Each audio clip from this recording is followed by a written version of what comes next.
So today is the 6th of September 2021.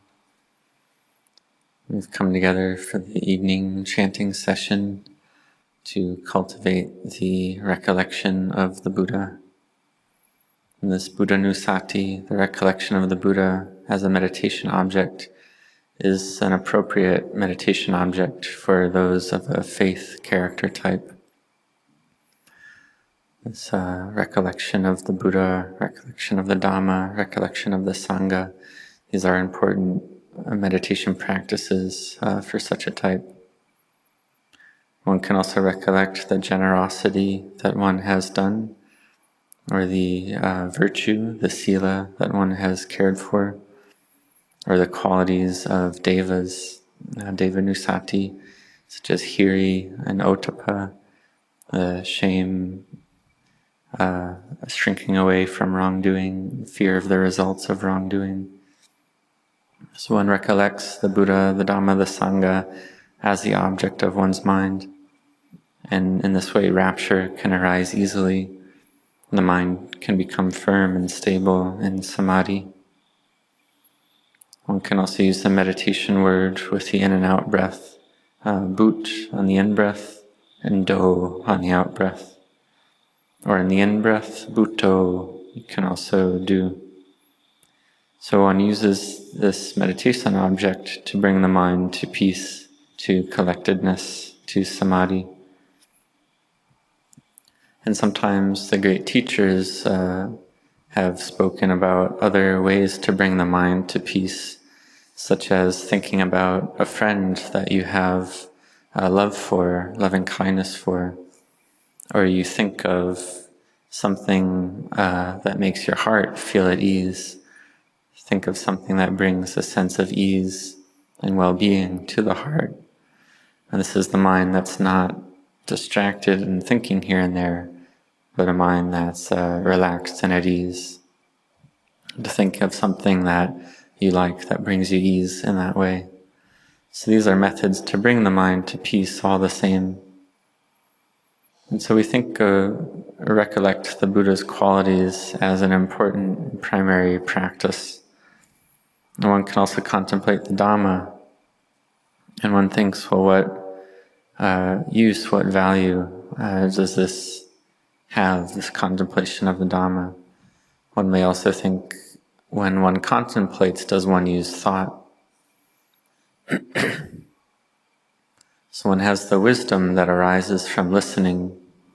For instance, right now we're listening to the Dhamma, or perhaps we've read some Dhamma in the past, and wisdom can arise from this as well, and this can bring one's mind to understanding to a certain degree. And one can use thinking in another way, thinking about the Dhamma, thinking to the point of understanding more clearly, to giving rise to understanding. So this is a type of wisdom as well. One can also contemplate and investigate in the mind.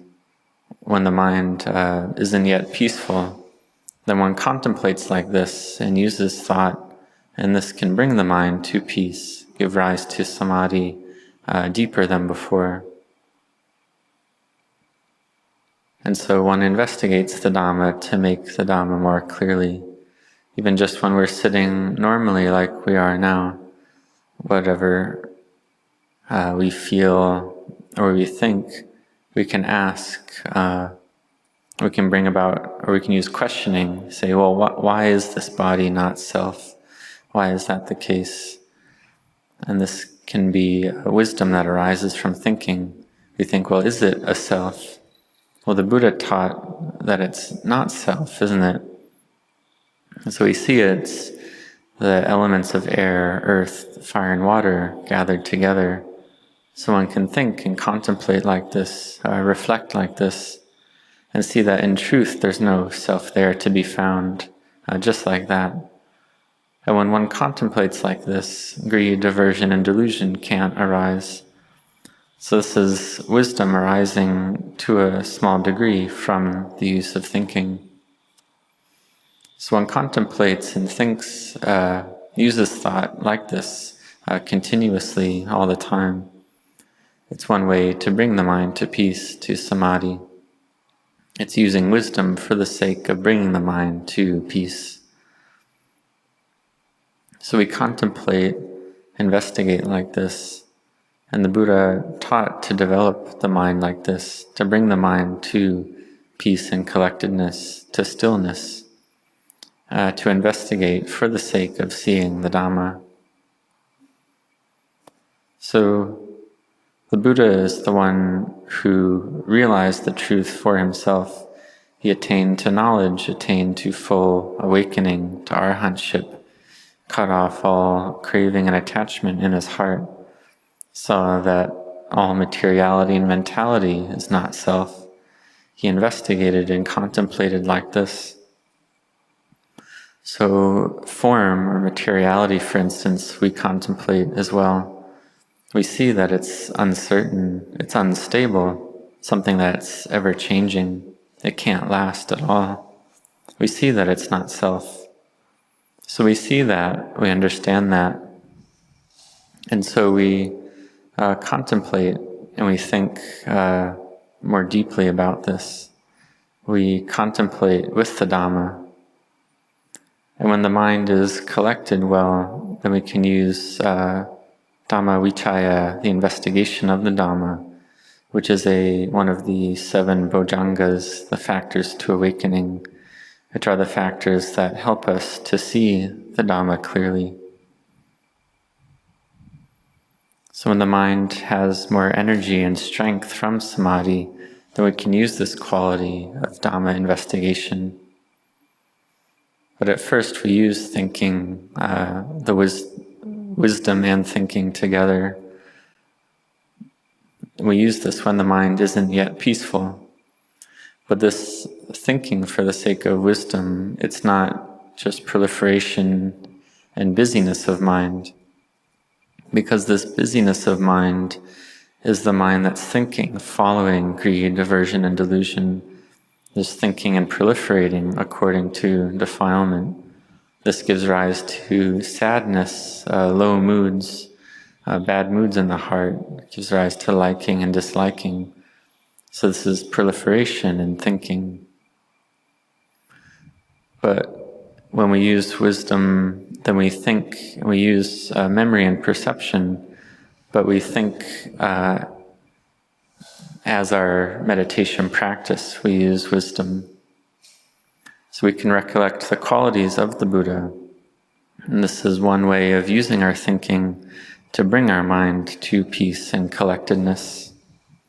We can contemplate the teachings of the Buddha, for instance, contemplating the theme of not self, to understand this more clearly. So this is foundational in our practice of samadhi. We contemplate for the sake of clear understanding, contemplate the Dhamma, see that in truth there's no self there to be found. Then when the mind is gathered in samadhi, then wisdom arises. So therefore we use our thinking to bring our mind to peace, and this is correct. So we contemplate an aspect of the Dhamma, a Dhamma teaching, in order to understand more clearly. And we can also use this investigation of Dhamma with regard to a certain Dhamma theme or teaching. For instance, body and mind, materiality and mentality are not self. So we can understand this more clearly. So practice like this, use wisdom to bring the mind to peace. Usually in the present day, if people just repeat the mantra Bhutto, Bhutto all the time, then the mind won't accept this. So we have to, because we think that we want wisdom, we hear that wisdom is a great quality and we just want to go straight to wisdom. We don't want this tranquility and peace. We just want to get wisdom straight away. Because we've learned that wisdom is the way to realize the end of suffering. So this is the mind jumping ahead of itself. So we use wisdom to contemplate we use thinking, investigation, seeking to understand cause and effect. Use this quality of Dhamma investigation, which is a quality that can help us succeed in many different things. This quality of investigation can help us in worldly ways as well. But we use it in our Dhamma practice for the sake of seeing the Dhamma, for the sake of giving rise to wisdom. So we see that this investigation, it's one of the factors for awakening, one of the qualities we need to awaken to the Dhamma. And we need peace and collectedness. We need this quality of samadhi to be sufficient as well. So may you practice to the point of proficiency in this. You can think, contemplate, investigate to bring the mind to stillness and samadhi. And when the mind is still, then we see the body as just a heap of these natural elements of earth, air, fire, and water that have temporarily gathered together. And this body must inevitably die, degrade, and pass away, and decompose. So we contemplate to bring the mind to stillness. We investigate like this, seeking out cause and effect. And we see that when the corpse is there, sometimes there's food in the stomach that hasn't yet digested. So at this point we can really see how truly the body is just a pile of the elements. When there's no breath left, then there's no value. The body has no value anymore. That's just the elements, just a pile of the elements there. So when one sees this clearly, the mind can become very disenchanted, weary of the world, and seek for a way out of this predicament. It can bring the mind to samadhi, to stillness. So we have mindfulness, and we know that this is one method to bring the mind to peace, the method of thinking, using wisdom to bring the mind to peace. And at this point, when the mind is peaceful, knowing can arise again, but it's not from proliferation. In the beginning, we use proliferation with some degree of collectedness to bring the mind to more peace. And when the mind is truly peaceful and still, then the mind can have proliferation arise according to convention.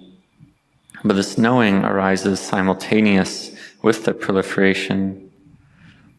So it's a direct knowing. It's not getting lost in the proliferation. So at this point, this is wisdom arising from meditation practice, wisdom arising from bhavana. So seeing the Dhamma is like this. It's not the mind proliferating here and there, but it's a clear knowing arising simultaneous with the beginning of thinking in the mind. So knowing arises just in this way. Light, illumination arises, knowledge arises, clear seeing arises. And perhaps we might not realize all the way to arahantship at this point, but we can realize the path or fruit of stream entry. And this can arise when one is listening to the Dhamma as well, or when one is thinking according to the Dhamma, seeing that all things are just convention, names are just names.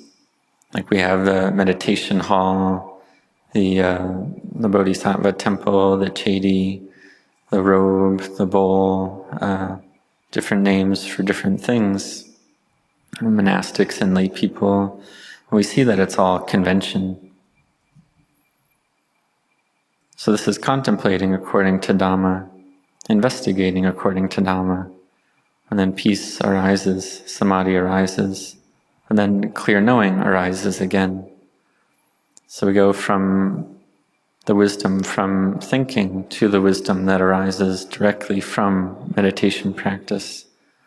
And this allows us to see even more deeply, to a deeper level. And this isn't just a thinking or busyness in the mind, because this busyness of mind is something that agitates or annoys the heart. But this type of thinking, it's a method to bring the mind to peace for the sake of wisdom. So practice like this, we can use the method of contemplation as our main meditation practice in order for wisdom to arise. And then samadhi develops according to where our practice is at, develops to varying degrees. Right now our samadhi may only be a little bit, so we recollect and contemplate our meditation object, whether it's the recollection of the qualities of the Buddha, the recollection of death, the recollection of the four elements. These can all bring our mind to peace, give rise to rapture. And this we can call khanika samadhi, momentary concentration. And then we continue to contemplate. We contemplate a lot. And this can give rise to upajjhara samadhi, a neighborhood concentration, a deeper level of concentration. So practice like this in order to develop and train the mind. In the beginning, it may be difficult to do. We get some samadhi, but then it degrades according to causes and conditions. Then our mind is just agitated and chaotic again. So therefore we must have effort again. We must put forth effort to train our minds again. Practice on this path of dana, sila, and bhavana, generosity, virtue, and meditation. And the laity have this quality of generosity already, these qualities of self-sacrifice and giving. They have these qualities well established all the time. But then we keep practicing, and higher than this, we see the drawbacks of the agitation in our behavior of body and speech, and therefore we undertake the practice of sila, of virtue. So one whose intent in their Dhamma practice will practice the 5 precepts, the 8 precepts, or the 10 precepts, or the 227 precepts. And then further on from this, one develops the mind to become peaceful and collected, unified in samadhi.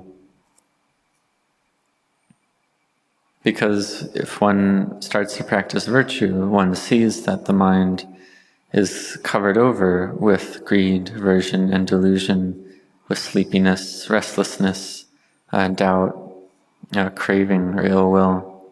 These cover over and prevent the mind from becoming collected and gathered together. So therefore we can use contemplation for the sake of unifying the mind in samadhi. This is something that we're able to do. So we practice this all the time, develop the mind like this, bring the mind from momentary concentration to neighborhood concentration. And at this point, the body and mind feel light and at ease. At this point, we really see the value of samadhi. Because before we may have seen that, well, wisdom is really what's important. We only want wisdom. We feel like, well, we don't need samadhi. We don't have a need for that. But in our Dhamma practice, these qualities come as a pair, samadhi and wisdom. We develop samadhi for the sake of wisdom, and we can also use wisdom to develop samadhi. And when we get samadhi, we really see the value of it. Because the mind that's gathered in samadhi already, the body and mind feel light and at ease. And if one gets any sense impressions or moods, one can put them down easily. The mind that's in samadhi, one can teach it to not cling to things, and the mind can accept it in that state. One can teach the mind, things are not self, all right? Things aren't me or mine, okay? And this is, and then the mind's able to accept it. Wisdom can arise easily. So this is using samadhi as the foundation. one can also contemplate, well, why am I angry? Why am I agitated? One sees that it's unstable, it's impermanent, it's uncertain. Then the mind becomes cool and gathered in samadhi. Because the mind with heat doesn't have this quality of coolness and samadhi. The mind with samadhi is like a mind in an air-conditioned room or a mind in cool weather. One feels very much at ease.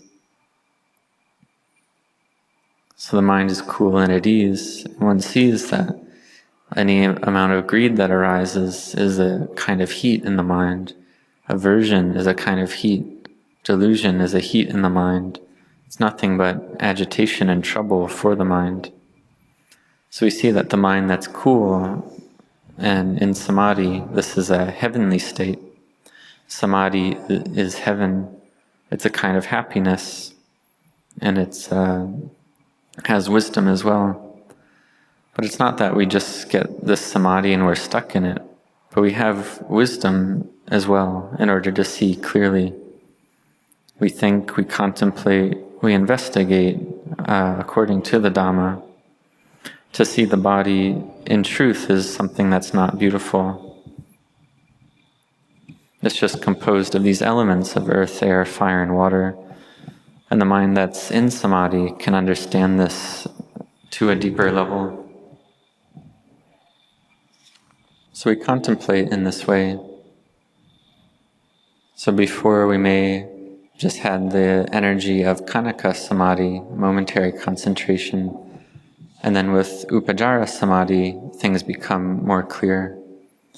So we try to do this every single day, to practice in this way continuously, to contemplate the Dhamma, to have effort in this, to be sincere and really set one's heart on it, to train one's mind every single day, to train the mind all the time, to have wisdom for the sake of samadhi. And then the samadhi we use for the sake of developing wisdom. We can contemplate 5 external body parts, hair of the head, hair of the body, nails, teeth, and skin. See that the body is something that degrades and decomposes. So explain this to the mind so that the mind's able to understand the body is something uncertain, impermanent, unstable. And the more one trains like this, the more one can easily recollect an image of these various body parts, to see that the body is of the nature to degrade. So we practice like this, train our minds like this, to give rise to knowledge. And when the mind is collected in samadhi, then this knowledge arises of its own accord. There's no need for one to do anything at this point. The mind gathers together in stillness, and one sees the body as not self. The mind separates from the body, and then at this point the mind crosses over to the other shore, to the Lokuttara state above and beyond the world. But there's one foot still on the shore of samsara, the shore of suffering, and one foot on the shore of liberation. So we can call this the Gotrabu Citta, and this knowledge arises. And one sees that one has crossed over to the other shore with one foot, and one foot is still on this shore, and then one comes back to the shore of suffering. But one maybe has read the text and doesn't understand, well, why did I come back to this shore of samsara? Why did I come back to suffering? Why am I still on the shore of suffering? Why can't I just go straight to the shore of liberation beyond the world?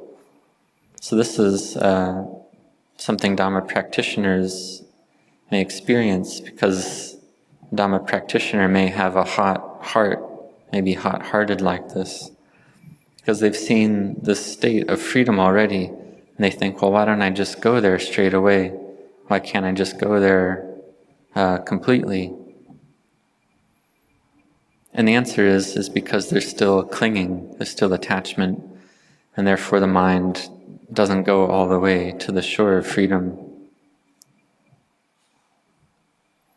We can compare this to a monk or a person who wants to ordain as a monk, but they're not yet ready to ordain.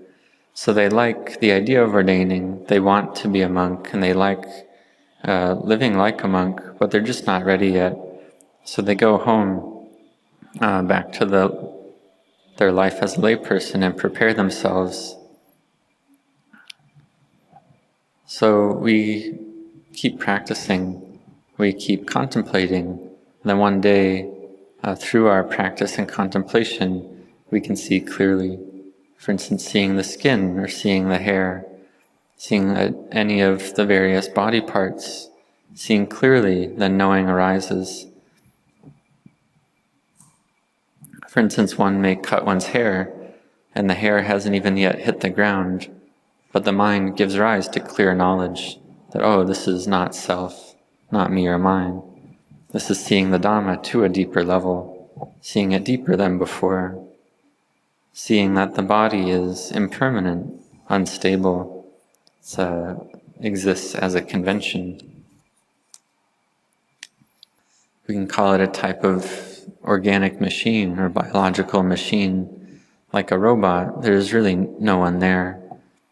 Not a being, not a self, not a me or a mine, not a you or a yours. Well, we can say, what is it? Well, it's just what it is. The body is just the body. It's like an artificial intelligence machine, like an organic machine that has a brain. And if humans build an artificial intelligence machine that can speak and do actions like a human, perhaps we'll understand this point more clearly. The machine uses an energy to operate its machinery, just like humans use their bodily energy to operate their brain. So we see this clearly. This is seeing the Dhamma. We can recollect the story of Venerable Siwali Mahathera. When he went to ordain, he was getting his head shaved for the sake of his ordination. And when his hair fell, he saw clearly and realized stream entry right at that point. Then another bit of hair fell, and he realized the next stage of enlightenment once returning. Another bit of hair fell, and he realized non-returning, the third stage of awakening. And another bit of hair fell, and he realized arahantship, complete enlightenment. This is because his spiritual virtues, his parami, he had already cultivated them for a long time to a high degree. He had developed his parami a lot for 100,000 eons already. He was one of the 80 great disciples of the Lord Buddha. So for ourselves, if we haven't yet attained to the Dhamma in this way, then we should practice a lot, cultivate our parami a lot. So we may have various types of knowledge or ability. We may have the ability to gain a lot of material wealth and money, and our ability may be more advanced or greater than others. If we have merit, then we're capable of doing this, of obtaining knowledge, obtaining the skill to acquire material wealth. So therefore, in our Dhamma practice, we must be able to do and achieve in our Dhamma practice as well. It's not like we just achieve results in our Dhamma practice easily. It's not like the results just float on the air and land in our laps like that. We need to have patient endurance as well. To have patient endurance with the moods and sense impressions that we encounter. Sometimes the practice is hard to do. One may even cry or make loud noises, sometimes even for 3 months. And one can get energy from one's family, like mother, father, or siblings, or one's Kruba Ajahn, one's great teacher. We can see examples like singers or sports players who train themselves with sincerity, they are able to achieve like this.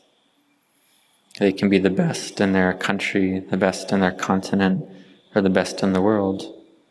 So therefore, for Dhamma practitioners, if one is sincere, then one must be able to achieve results in the same way.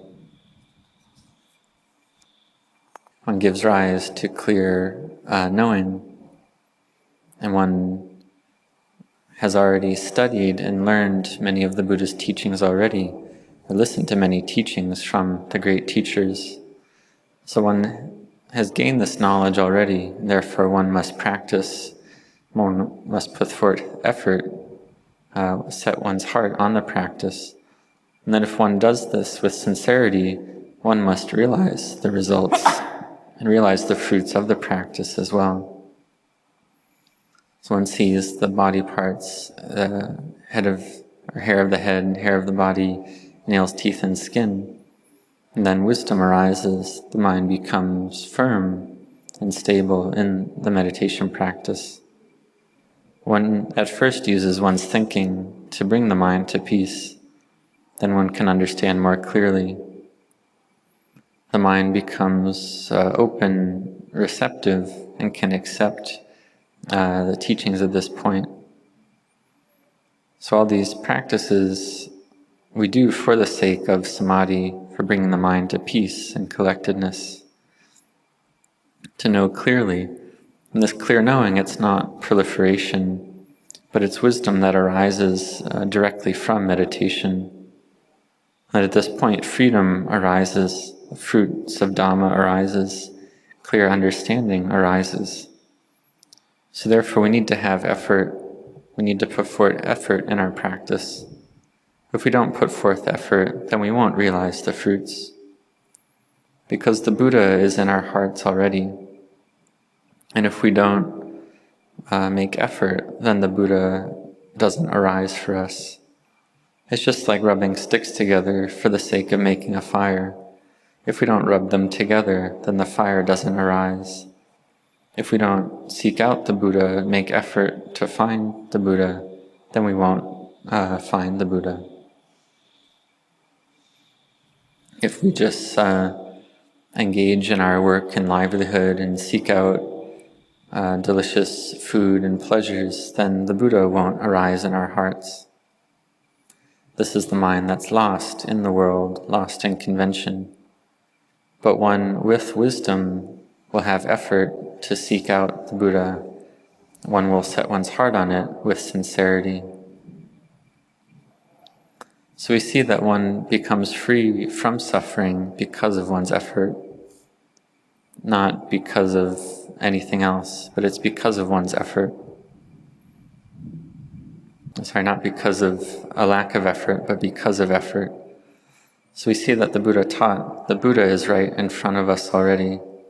So we have to put forth effort, have sacrifice, be intent in the practice, because we practice for the sake of Nibbana, for the sake of realizing Nibbana. Nibbana sachi kiryat, sachi karanat gataya. So whether a monk or a novice or a layperson, may you set your hearts and be intent to see the Dhamma clearly. So you contemplate, investigate, and reflect on the Dhamma for the sake of bringing the mind to collectedness. Contemplation for the sake of samadhi is the correct method. This is something that one is able to do. This is one method of Dhamma practice. So today is a lunar observance day of the new moon. So may you set your hearts on this practice. May you contemplate to understand and see clearly for the sake of attaining the Dhamma. So may you all be intent in your practice.